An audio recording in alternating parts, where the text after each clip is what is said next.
Everyone laughed when two twin karate champions challenged Chuck Norris to a fight. But what happened a minute later made the whole audience stand up and applaud. Subscribe to the channel so you don't miss any new stories, and write in the comments where you're watching from. The morning sun cast a pale golden light over the small American town, its warmth muted by the crispness of autumn air. The high school sat at the center of the community, an old but well-kept brick building with a wide lawn that was now littered with fallen leaves. The trees surrounding the property had turned into a blaze of gold, crimson, and orange, their branches swaying gently in the wind as if to greet the flood of students streaming toward the entrance. Somewhere in the distance, the school bell rang, calling everyone inside for another ordinary day, though for Oak Ridge High, this day would prove to be anything but ordinary. Inside the building, the hallways pulsed with energy. Students hurried past decorated bulletin boards and freshly hung banners. Large posters plastered on lockers and doors announced the highlight of the week: demonstration by the Rivers brothers, state champions in karate. The photos captured two identical young men, both in crisp white gi, their black belts tied with perfect symmetry, each smiling with the practiced confidence of athletes used to winning. Their names, Jaden and Jason Rivers, were printed boldly underneath. To most of the students, these brothers were the very definition of skill, strength, and charisma. They'd been champions since their early teens, their synchronized katas and flawless execution making them local legends. In the cafeteria and in corners of the hallways, students buzzed with anticipation. It wasn't every day that Oak Ridge High hosted a live martial arts exhibition, and the Rivers brothers had promised something special. A show they'd never forget, as Jason had told the school paper. Teachers, too, were in on the excitement. Coach Daniels, the school's longtime physical education instructor, had been talking about this event for weeks. Even the principal had mentioned it in the morning announcements, encouraging everyone to come to the gym after classes for what she called a showcase of discipline, skill, and school spirit. What most people didn't notice was the man who had quietly parked his old but well-maintained pickup truck in the school side lot. He stepped out slowly, the autumn wind tugging lightly at his gray windbreaker. His jeans were plain, his shirt a simple faded cotton tee, the kind that had seen hundreds of washes. There was nothing about him that screamed celebrity or martial arts legend.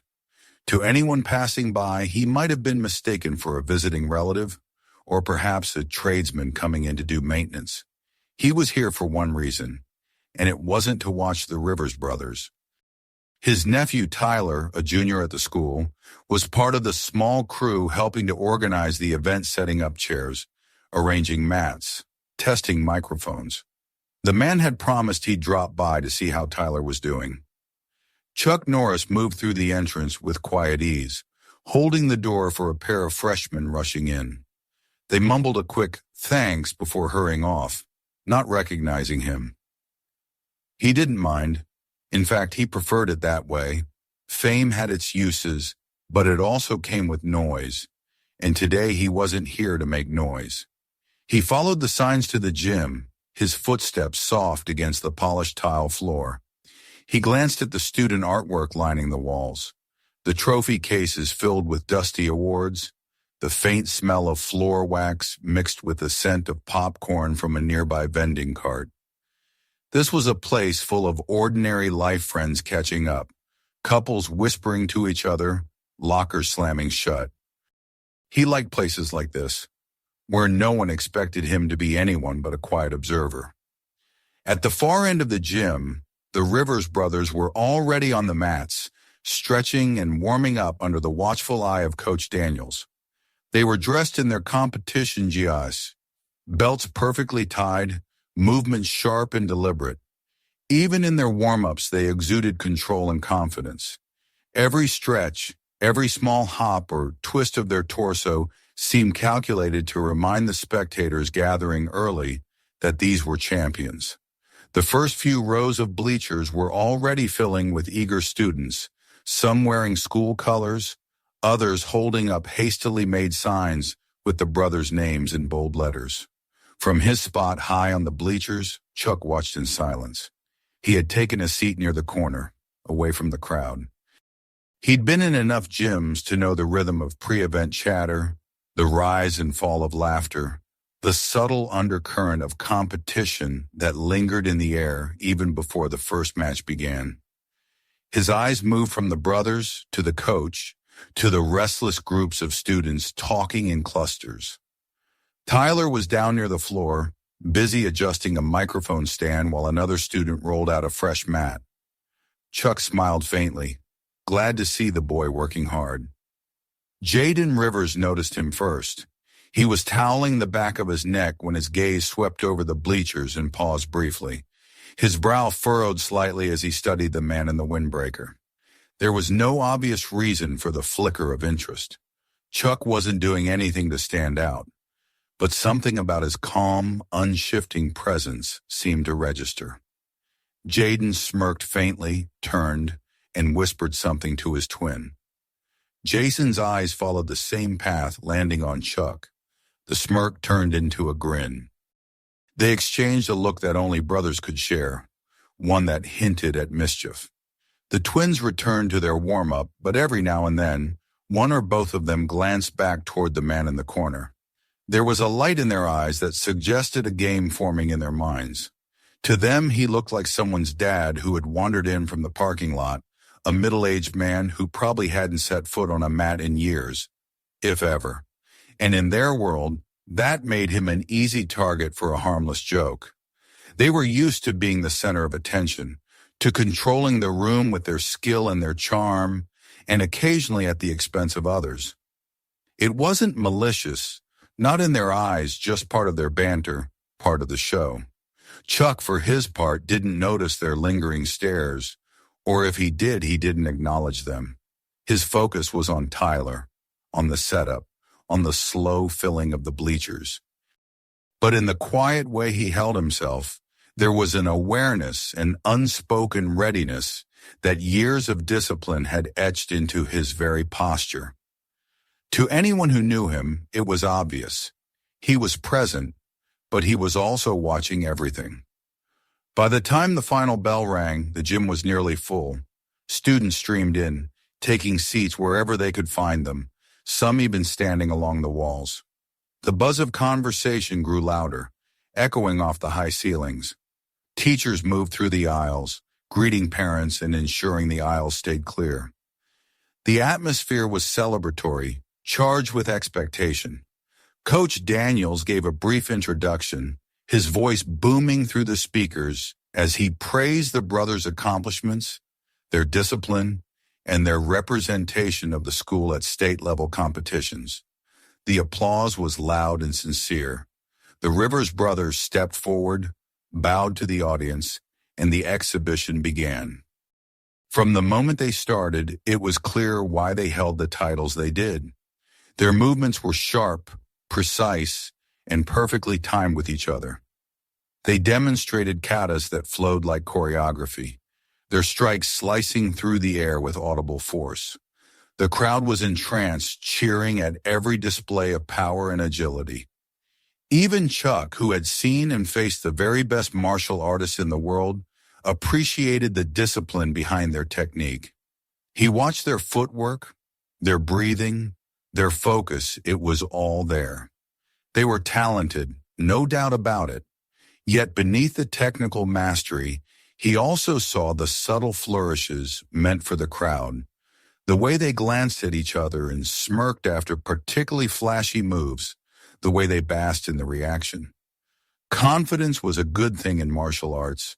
Arrogance was not. And though he said nothing, Chuck sensed that today might test where those lines were drawn. The chapter of the day's story was only beginning, but already threads were forming, threads that would soon be pulled tight. The brothers, still stealing occasional glances toward the man in the corner, had no idea that the quiet observer in the windbreaker had spent a lifetime mastering skills they had only begun to grasp. And Chuck, for now, was content to remain just another face in the crowd, waiting to see how the day would unfold. The gymnasium was now alive with a constant hum, the kind of collective anticipation that swelled and settled like the waves of the ocean.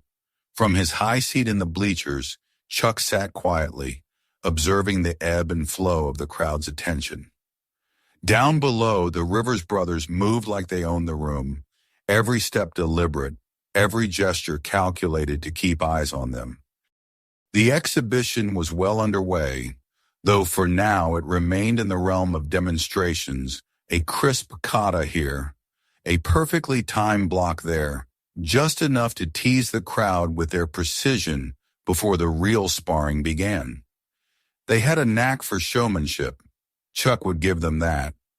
Each strike was sharp enough to impress, but theatrical enough to draw cheers from the students who had only seen martial arts in movies or video games. The gym's fluorescent lights reflected off the polished hardwood floor, giving the whole space a faint glow. The mats laid out at the center were bright red and blue, their clean edges marking the stage for the day's spectacle. On one side, Coach Daniel stood with his arms crossed, his posture a mixture of pride and control. He kept a watchful eye on the brothers, though the occasional smile betrayed how much he enjoyed seeing them shine.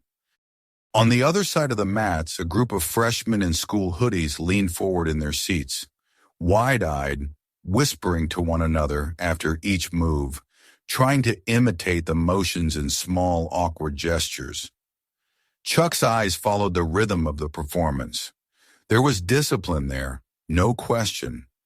These two had been trained well, but what stood out to him was the subtle shift in their expressions when they glanced at one another after a particularly flashy throw or strike. It wasn't just confidence, it was the satisfaction of knowing they were the best in the room and the expectation that everyone else knew it too.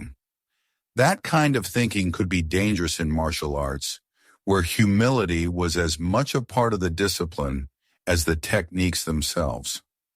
Chuck knew that kind of arrogance could blind even a talented fighter to his own weaknesses. Jason was the first to break from the set routine. With an easy swagger, he invited one of the younger students from the front row to step onto the mats. The boy, barely 16, looked nervous but eager, accepting the invitation with a quick bow. Jason's grin widened. What followed was a playful but unmistakably one-sided match.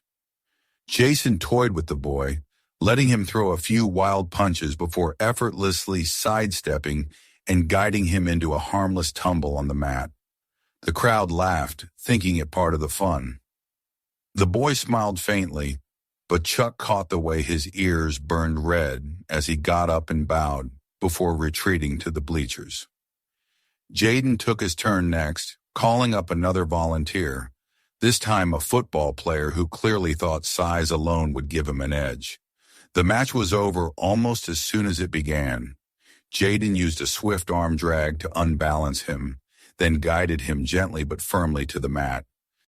The football player rolled over, laughing in embarrassment, but Chuck could see the underlying pattern.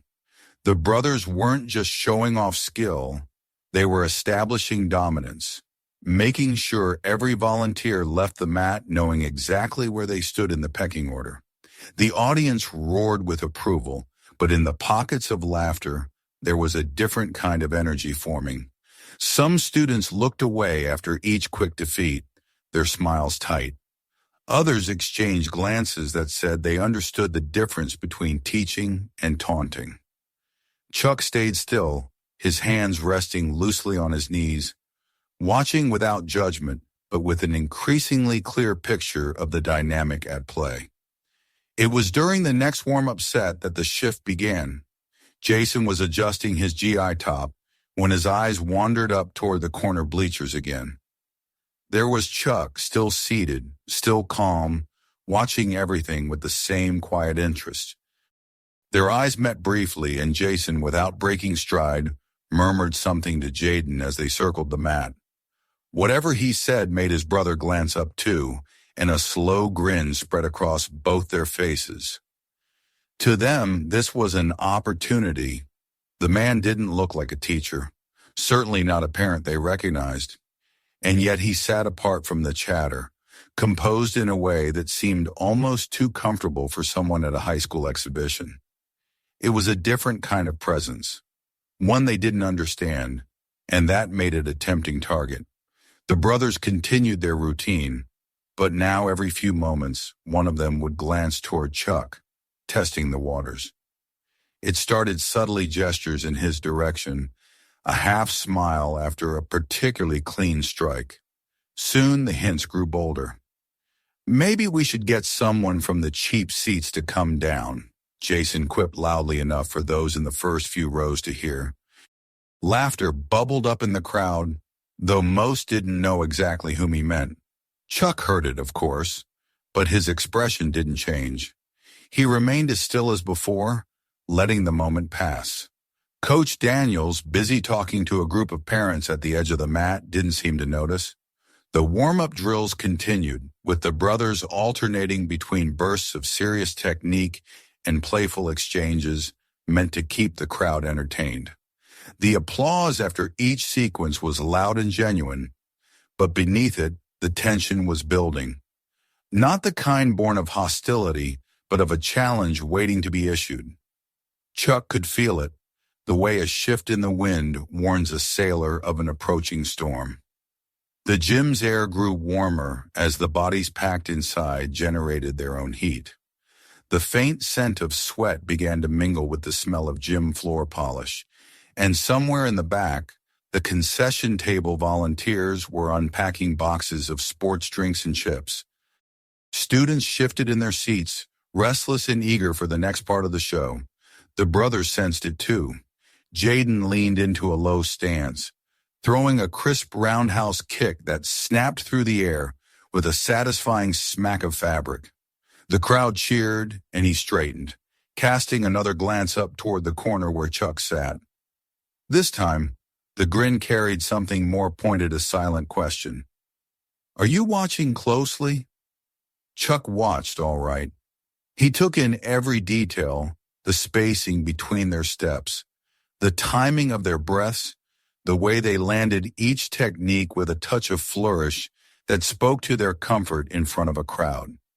He also noticed the small gaps in their guard when they moved too quickly, the fraction of a second where one overextended or the other dropped his shoulder just a bit too low. None of it mattered now, but it told him enough. These young men were skilled, yes, but they'd been competing mostly against their peers. They hadn't yet faced someone who could read their movements before they made them. From his seat, Chuck could hear the echo of each footfall on the mat, the muffled thud of a landing, the rush of fabric as gi shifted against skin. Every sound was familiar to him, ingrained through decades of training and competition. But today, those sounds belonged to someone else's show. For now, he was just an observer, a role he was perfectly comfortable with. Still, he knew enough about people like the Rivers brothers to suspect that his role in this event might soon change. When the coach called for a short break before the next demonstration, the brothers retreated to their side of the mat, sipping water and laughing quietly with a few friends who had gathered near the edge. Yet every so often, one of them would look back toward that lone figure in the bleachers, as if gauging how best to pull him into the spotlight. Whatever they were planning, it was clear that their interest had shifted from entertaining the audience to testing the unknown. Chuck leaned back slightly, resting one ankle on the opposite knee, his gaze steady on the floor below. The energy in the gym was shifting, and he could feel it. He had no idea exactly how the brothers intended to involve him, but he knew enough about young fighters to understand their pride and how quickly it could lead them into trouble. The crowd might have been here for a show, but before long, they might get something else entirely. The short break between demonstrations brought a different kind of noise to the gym. The steady rhythm of cheering gave way to the scattered chatter of students leaning toward one another. parents stretching their legs in the bleachers, and the rustle of snack wrappers from the concession table in the corner. The Rivers brothers stood on the mat, sipping from their water bottles, towels draped around their necks, their faces still lit with the self-assured smiles of champions. They moved with the casual confidence of performers who knew the spotlight would return to them in a moment, and they didn't need to rush to claim it. They were already planning their next act. Jason was the first to glance back toward the upper bleachers where Chuck sat. The sight of the man still in his seat, calm and unmoving, seemed to stir something in him. He nudged Jaden with his elbow and tilted his head in Chuck's direction. Jaden followed his brother's gaze, and the corner of his mouth curled upward in that same conspiratorial grin they'd shared before. It was the grin of someone who had just thought of a way to make the crowd laugh and perhaps feed their own egos in the process.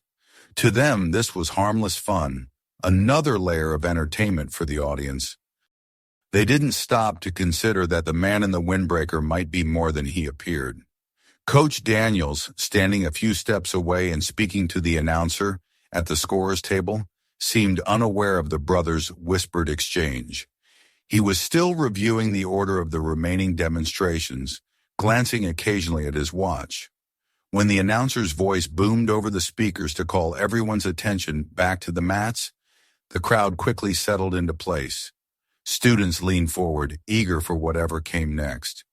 Parents adjusted their positions, holding up their phones to record the action. The anticipation in the air sharpened once more. Jason stepped forward and raised his voice, his tone carrying the easy authority of someone used to commanding a crowd.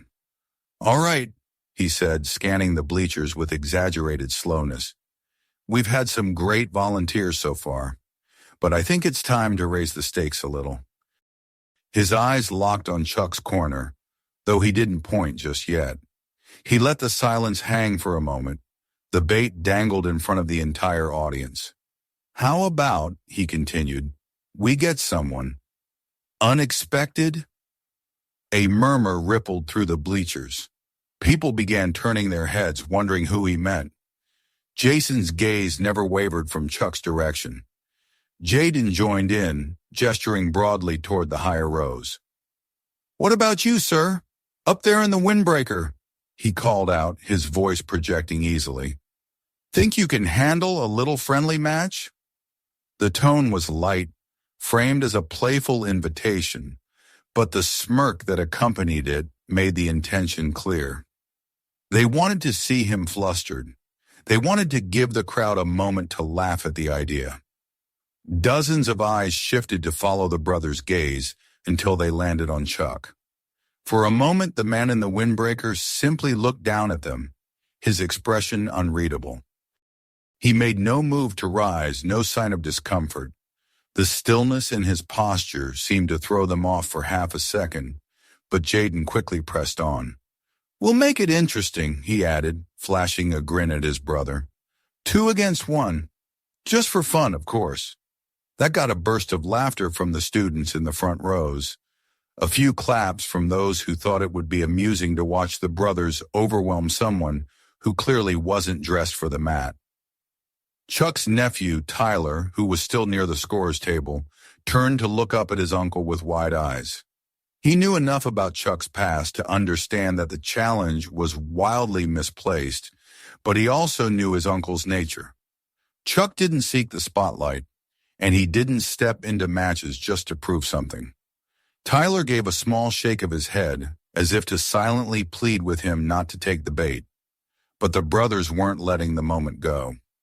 Jason cupped his hands around his mouth. "Come on!" Just a couple of minutes. No pressure. The gym was filled with a low hum of expectation now. The students were whispering to each other, leaning toward their friends, some chanting, "Do it! Do it!" in a playful rhythm. Chuck finally uncrossed his arms and rose from his seat. The movement was unhurried, almost casual, but it caught the attention of everyone who had been watching. He stepped carefully down the bleacher stairs, his eyes on the mat, not on the crowd. The voices grew louder as he reached the floor. Tyler took a step forward, his hand half raised, but Chuck's steady gaze told him without words that everything was fine. The man walked toward the mat with the calm of someone who had walked into countless arenas, though here there was no roar of stadium crowds, no flashing lights, just the curious eyes of high school students and the smug grins of two young fighters. He stopped at the edge of the mat and looked at the brothers. Neither of them could read the faint smile on his face. Without a word, he stepped onto the mat, paused to untie his windbreaker, and set it neatly aside, revealing the plain t-shirt beneath. He moved with no wasted motion, each step grounded and deliberate. Coach Daniels, now aware of what was unfolding, approached the trio with a trace of uncertainty. "You sure about this?" he asked quietly, glancing from Chuck to the brothers. Chuck gave the smallest nod, and the coach stepped back. If there was something unusual about the man's demeanor, Daniels didn't comment on it. Perhaps he thought this would be a quick, harmless exchange to keep the audience entertained. The crowd quieted in anticipation. A few students pulled out their phones, sensing that this might be worth recording. The brothers moved to stand opposite Chuck, one to his left, one to his right, a slight bounce in their steps as they prepared to begin. Jaden tilted his head with a grin that was almost friendly, as if to say, "Let's see what you've got." Jason glanced toward the announcer, who gave a quick nod. The referee's whistle hung from his hand, ready to signal the start. For a fleeting moment, as Chuck adjusted his stance and let his weight settle into the mat, the room seemed to still. The noise faded to a distant hum. He could feel the energy of the brothers, their eagerness to put on a display, their confidence that they could control this moment from start to finish. He didn't move yet, but there was something in the set of his shoulders, in the quiet steadiness of his gaze, that hinted at a depth the brothers had not anticipated. The whistle blew and everything shifted. The shrill note of the whistle cut through the air, and in that instant the gym seemed to shrink around the three figures on the mat. Jason and Jaden moved first, as if they had agreed beforehand to open with speed and pressure, their movements sharp and almost simultaneous. Jason angled to Chuck's left, his right foot snapping forward in a probing kick meant to draw a reaction, while Jaden slipped around to the right, his shoulders rolling in preparation for a strike. It was the kind of two-pronged approach that worked well against inexperienced opponents' attack from both flanks, overwhelmed them before they could find rhythm. Against Chuck, it had no such effect. He didn't flinch, didn't even shift his footing in response to the feints. His eyes tracked them calmly, the way a seasoned chess player watches the opening moves of a game, already several steps ahead. Jason committed first, throwing a quick jab followed by a step-in punch aimed at Chuck's midsection. It was clean and fast, the kind of combination that had earned him plenty of points in competition. Chuck simply turned his torso, his arm moving in a subtle arc that guided Jason's wrist past him. The momentum carried the younger man a half step too far, and in that heartbeat, Chuck's other hand was at Jason's shoulder, applying just enough pressure to redirect him off balance. Jason stumbled forward, not hurt, but undeniably displaced, and the crowd let out a soft gasp. Jaden, seeing the opening, launched a spinning back kick toward Chuck's ribs. Without so much as glancing in his direction, Chuck dropped his weight, the kick passing harmlessly overhead, and extended one arm low in a sweeping motion. His forearm brushed against Jaden's planted leg, nudging it just enough to interrupt his stance. Jaden landed the kick in empty air, twisted, and had to hop once to keep from falling. There was a murmur in the bleachers now, a shift in the tone of the audience. Moments ago, they'd been smiling in anticipation of a lighthearted match. Now the laughter had dimmed, replaced by an attentive silence as they tried to process what they'd seen. Chuck hadn't hit either brother. He hadn't even moved quickly. Yet in two brief exchanges, He had taken control without striking a single blow. His movements were almost gentle, but they carried the inevitability of someone who knew exactly where to be and exactly how much to do. The brothers reset, exchanging a quick look that was part surprise, part determination. This time they didn't rush in recklessly. Jason circled to the left again, but slower, testing the distance. Jaden shifted to the right, feigning low with his hands before rising into a high guard. Chuck's stance remained the same, feet shoulder-width apart, knees soft, weight balanced perfectly. He looked as if he could stand there for hours without tiring. When Jason darted forward with a hook kick aimed at Chuck's temple, Chuck's hand rose almost lazily to catch the leg just above the ankle, stopping its motion cold. Without pulling or twisting, he gave it the smallest push, sending Jason back to the mat on his feet but completely out of position. Jaden saw his moment and lunged with a straight punch toward Chuck's chest, but Chuck's body turned just enough for the punch to meet empty space. As Jaden's arm extended, Chuck's palm tapped the back of his elbow lightly, a touch so minimal it seemed inconsequential, yet it disrupted his balance just enough for his momentum to carry him forward, past Chuck, and toward the mat. The crowd's murmurs swelled into audible astonishment. A few students clapped without meaning to, as if reacting instinctively to a piece of skill they didn't fully understand. Tyler, standing off to the side near the scorer's table, couldn't hide his grin. He'd seen his uncle move like this before, but always in the privacy of a dojo or a training hall. Seeing it here against fighters young enough to think they were invincible had a different weight to it. The brothers regrouped again, their breathing a little faster now, the sheen of sweat beginning to form along their brows. This time they didn't exchange playful grins. They were focused, their eyes locked on Chuck with the kind of concentration that came only when instinct told them they were facing something real. They attacked in near-perfect unison, Jason with a low sweep, Jaden with a high punch. Chuck stepped forward into the narrow gap between them, his hands moving like water, one catching Jason's arm just above the wrist, the other pressing lightly against Jaden's forearm.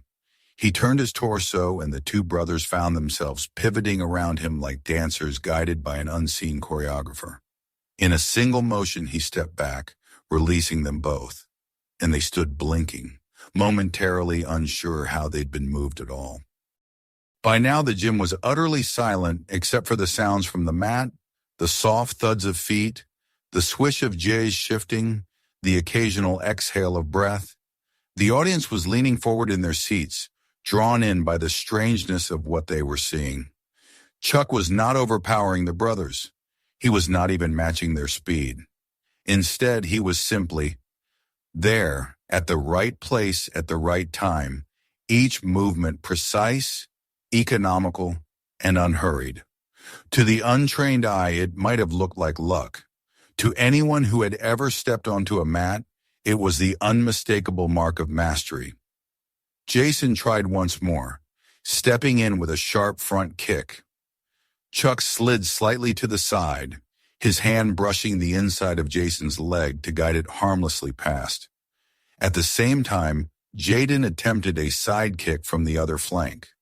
Chuck's heel pivoted, his hips turning just enough to evade the strike, and with his free hand, he tapped Jaden's shoulder as the younger man passed. It was barely contact, yet Jaden staggered half a step to regain his balance. Chuck straightened, gave a small bow toward them, and then stepped back, signaling his readiness if they wanted to continue. They didn't. Not out of fear, but because the truth of the match had settled in. No matter how many angles they attacked from, no matter how quick their combinations, they could not touch him. He had given them no openings, but more importantly, he had met every attack with a kind of measured restraint that was almost disarming. He hadn't humiliated them, hadn't mocked them, hadn't even smiled in triumph. He had simply shown them. The whistle blew again, marking the end. Chuck took a step forward and extended a hand to each of them in turn. They accepted it, their grips firm, their eyes filled with a new kind of respect. The applause began slowly, almost hesitant, as if the crowd wasn't sure what they had just witnessed. Then it built, spreading through the bleachers until the gym was filled with the sound. It wasn't the boisterous cheer that had greeted the brothers at the start of the event. It was deeper, tinged with awe. Chuck gave another small bow to the brothers, then to Coach Daniels before stepping off the mat. He retrieved his windbreaker, slipping it on without fuss, and began to make his way toward the side of the gym where Tyler was standing.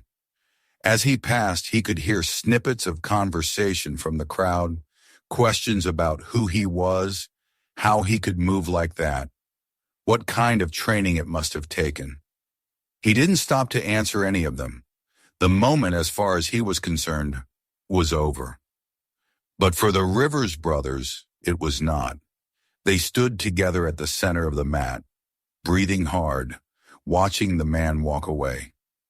In the span of a few minutes, he had dismantled every assumption they had about the limits of skill and the role of strength.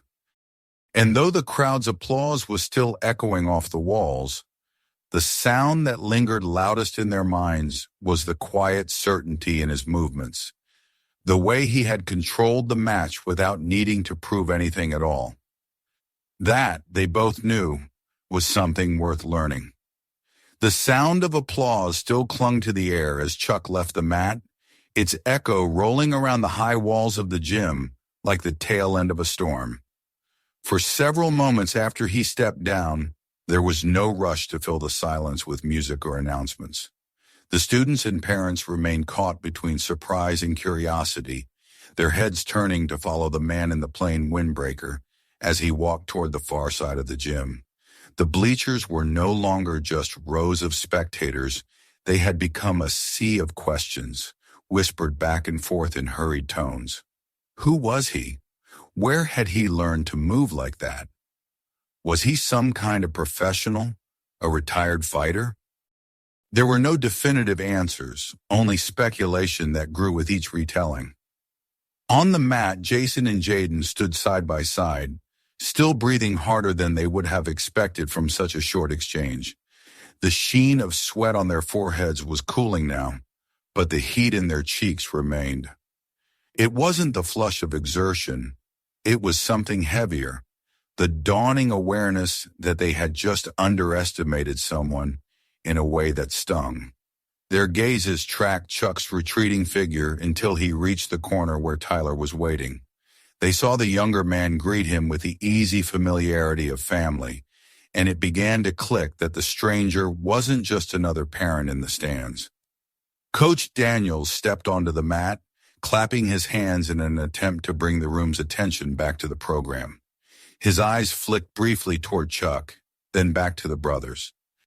He didn't look upset, but his expression held a note of thoughtfulness, as though he too had recognized something in the man's movements. He leaned closer to Jason and Jaden, lowering his voice so that only they could hear. "Do you know who that was?" When they shook their heads, he gave a short, almost disbelieving chuckle. "That was Chuck Norris." He let the name hang in the air for a moment, waiting for it to land. "And you two just tried to make him a joke." The name struck like a stone dropped into still water. Both brothers felt the ripples of it spreading through their thoughts. They knew the name, everyone did, but the reality of it was different when you just stood across from him on the mat. They replayed the match in their minds, the way he had anticipated every move, the way he had moved without hurry and without waste. It wasn't just experience. It was a mastery so far beyond their own that it made their earlier confidence feel paper thin. Meanwhile, the murmurs in the audience had shifted. A few people had overheard the coach, and whispers of Chuck Norris began weaving through the bleachers. Some of the older parents nodded knowingly, recalling movies, televised competitions, and legendary stories. Students took out their phones, typing frantically into search bars, showing their friends images and videos that confirmed it. The atmosphere changed from amusement to reverence in the span of minutes. Chuck stood with Tyler near the edge of the gym, his posture relaxed as they exchanged a few quiet words. He didn't look toward the brothers again, but the memory of his presence was still sharp in their minds. For the first time that afternoon, they felt no desire to play to the crowd. The applause that had once been for them now felt like it belonged to someone else entirely, and it wasn't resentment they felt. It was respect mixed with an uneasy awareness that they had a lot left to learn. When the event ended and the bleachers began to empty, the brothers found themselves hesitating by the mat. They had an unspoken agreement to approach him, though neither rushed forward. The walk across the gym felt longer than it should have, each step weighed with the understanding that they had crossed a line earlier, not in the match, but in their assumptions. Chuck noticed them as they approached, and his expression was neither cold nor particularly warm. It was steady, patient, as though he had been expecting this. Jason spoke first, his voice lower than usual. "We didn't know who you were." He paused, searching for the right words. "We shouldn't have called you out like that."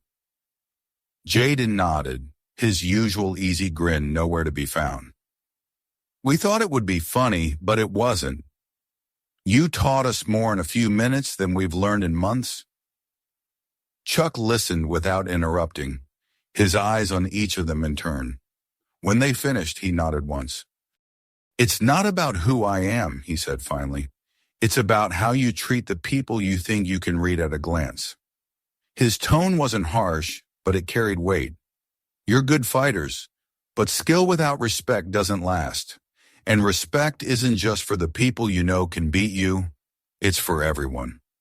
The words settled over them like a steady rain, soaking in slowly.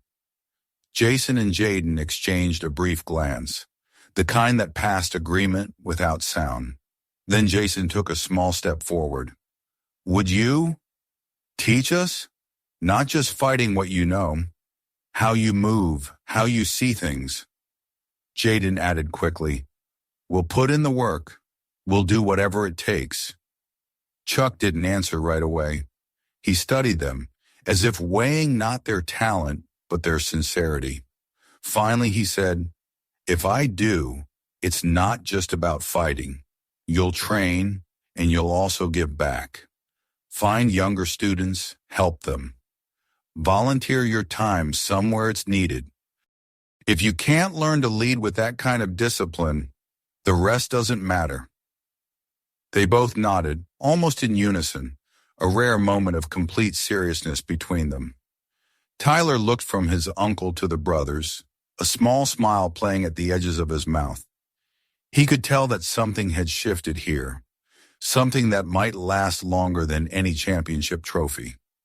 As the gym emptied and the echoes of the afternoon faded, Chuck made his way toward the exit with Tyler. Behind them, Jason and Jaden stood by the mat, their G's still damp with sweat, their thoughts heavier than they had been at the start of the day. The event had been planned as another showcase of their skills, but it had become something else entirely, a reminder that mastery had nothing to do with age or titles, and that respect could be the sharpest lesson of all. They had come into the gym expecting to teach the crowd a thing or two. Instead, they left knowing they were the ones who had been taught. The days following the exhibition at Oak Ridge High were quieter than anyone expected. The story of what had happened spread quickly through the school, but not with the same flavor of gossip that usually fueled student conversations. This wasn't the kind of tale people twisted into exaggeration for laughs.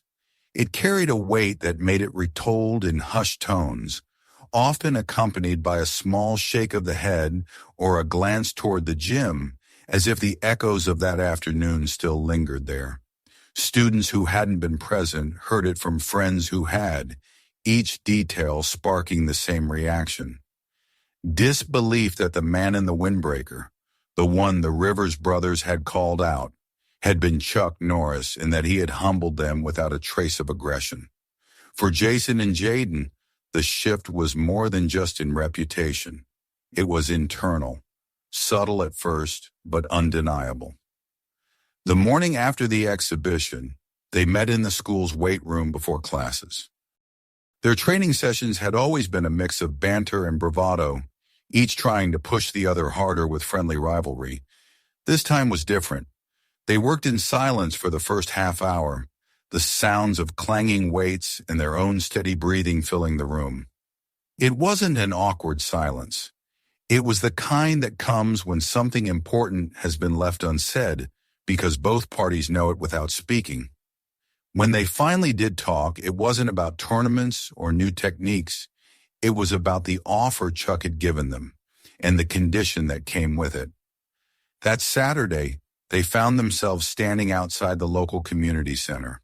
The building was old with faded paint and a sagging roof, but the open doors revealed the sound of children laughing and the occasional thump of a basketball. They had asked the coordinator if they could volunteer to teach basic self-defense classes for kids, and the answer had been immediate and enthusiastic. Their first session was small, just 6 children ranging in age from 7 to 11, most of them more interested in bouncing around the mats than in learning stances. The brothers exchanged a look at the chaos, one eyebrow raised in shared doubt, but they didn't walk away. They remembered Chuck's words, "Discipline without compassion is just violence," and they began slowly, showing the children how to stand, how to balance, and how to bow before starting. It wasn't easy. Half the kids giggled through the bow, 2 kept running to get water every few minutes, and one little boy stubbornly insisted on practicing punches at imaginary ninjas in the corner. But by the end of the hour, something had shifted. The laughter was still there, but now it was accompanied by a spark of focus, and a few of the children even asked when they could come back. In the weeks that followed, Jason and Jaden split their time between their own training and the volunteer work. Their afternoons in the school gym began to look different. Instead of treating the space as their personal arena, they invited younger students to join them. At first, the newcomers were hesitant, remembering the way the brothers had dominated the mat before. But the brothers' approach had changed. They no longer sought to impress by overpowering. Instead, they guided, corrected, and encouraged. When a freshman landed a clean block, they praised it openly. When someone stumbled, they helped them back up without a smirk. Word of the change spread just as quickly as the story of the exhibition had, and soon the bleachers during practice were filled with students watching not just for the spectacle, but to learn. Chuck visited from time to time, never announcing his arrival, never stepping in to take over. He would stand at the edge of the mat, arms crossed, watching the drills and exercises. Sometimes he would offer a quiet suggestion, a small adjustment to a stance or a correction in timing, and then step back to let the brothers work. He didn't hover, and he didn't praise them for doing what he considered the bare minimum. But they could tell from the faint nods he gave at the end of a session that they were moving in the right direction. One afternoon, after a particularly grueling session, Chuck lingered longer than usual. The last of the students had left, the sound of their chatter fading down the hallway, and the gym was quiet except for the low hum of the lights. Jason and Jaden were packing away the mats when Chuck walked over. He didn't speak right away, just watched as they worked together without needing to coordinate. Finally, he said, "You're learning faster now than you ever did before." They both paused, unsure if it was meant as a compliment. Chuck continued, "Because you're not just learning for yourselves anymore. Teaching forces you to understand what you're doing. It forces you to see the bigger picture." The brothers exchanged a look, recognizing the truth in his words. Jaden asked, "Do you think we can get to your level?" Chuck's answer came without hesitation. "If you keep the respect you found and remember it every time you step on a mat, you'll get further than you think. But if you lose it, you'll go backward faster than you can imagine. Over the next month, their transformation became impossible to ignore. Teachers began commenting on their improved attitude in class. Younger students started greeting them in the halls, not with the forced politeness of before, but with genuine respect. Even outside of school, at local events or tournaments, the change showed. They still fought to win, still pushed themselves to be the best. But the edge of arrogance had dulled into something steadier, something grounded. They began to win matches not just with skill, but with a calmness that unsettled their opponents, the same kind of calm they had once seen in Chuck. The culmination came during a small regional competition, one they had entered every year since they were 15.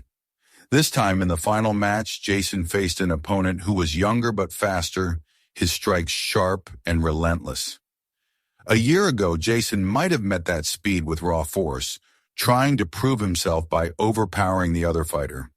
Instead, he held back just enough, waiting for the right moment, guiding the younger man's momentum until the opening appeared. When it did, the match ended cleanly, without injury, without humiliation. The crowd applauded, but Jason's eyes searched for Chuck in the stands. He found him, sitting near the back, his expression unreadable.